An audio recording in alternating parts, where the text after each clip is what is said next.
Dobrý den, profesor, docent, inženýr Petr Janák a zdraví z naší laboratoře Akademie věd České republiky, která se právě nachází ve svém odděleném stanovišti v Pardubicích na sportovním gymnáziu. Tak, máme tady jasnou úlohu o hyperbole, tady pokus, zde máme jasný nějaký text.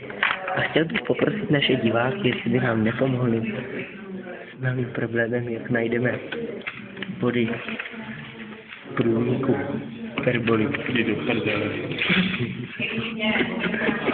Chceš mluvit, tak ti držím mikrofon. Pokládat dotazy. Já si držím mikrofon. Ty mluvíš, ty Už to řekni něco.